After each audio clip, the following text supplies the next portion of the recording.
এ ভুবনে এসেছিলে যখন, কেঁদেছিলে তুমি, হেসেছিল সবে, এমন জীবন তুমি করিবে গঠন, মরণে হাসিবে তুমি, কাঁদিবে ভুবন। এই বাংলাদেশের মানুষ, অনেক রাজনীতিবিদ আছে, অনেক ধনী মানুষ আছে, অনেক সুনাম সুখ্যাতি মানুষ আছে, যারা মারা গেলে মানুষ আনন্দে মিষ্টি বিতরণ করে, ঠিক না বেটি? আর অনেক মানুষ আছে যারা মারা গেলে মানুষ গুমরে গুমরে কাঁদে, তাহাজ্জুদের নামাজে কাঁদে, এমনিই কাঁদে, আল্লাহর জন্য কাঁদে, তার মাগফিরাতের জন্য কাঁদে। এজন্য কবি বলছেন, এমন জীবন তুমি করিবে গঠন, মরণে হাসিবে তুমি, কাঁদিবে ভুবন। জগৎ তোমার জন্য কাঁদবে।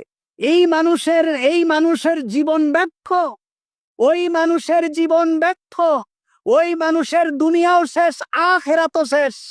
যেই মানুষ মারা গেলে মানুষ আনন্দ পায়, যেই মানুষ মারা গেলে মানুষ বলে মারা গেছে, ভালো হয়েছে।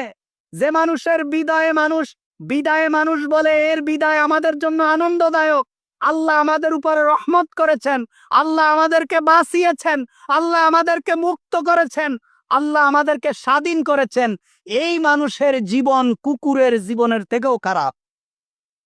ওমর রাদিয়াল্লাহু তাআলা আনহু কে একদিন যখন তিনি খলিফাতুল মুসলিমিন ওমর, তখন একজন বলছে, ওমর রাদিয়াল্লাহু তাআলা আনহু রাস্তা দিয়ে যাচ্ছেন, একজন বলছে, খলিফাতুল মুসলিমিন আপনি ভালো না কুকুরটা ভালো?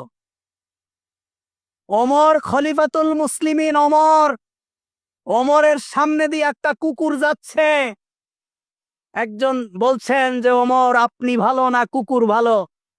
ওমর রাদিয়াল্লাহু তাআলা আনহু চুপ হয়ে গেলেন এবং বললেন, শোনো, কিয়ামতের দিন আল্লাহ তাআলা যদি আমাকে মাফ করে দেয় আর আমি যদি জান্নাতে যাই, তাহলে আমি কুকুরের থেকে উত্তম।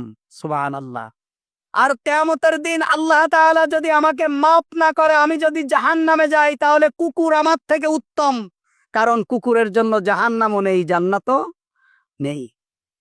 তো সুতরাং আমি তখন উত্তম হব যদি আল্লাহ তাআলা আমাদেরকে মাফ করে দেয়।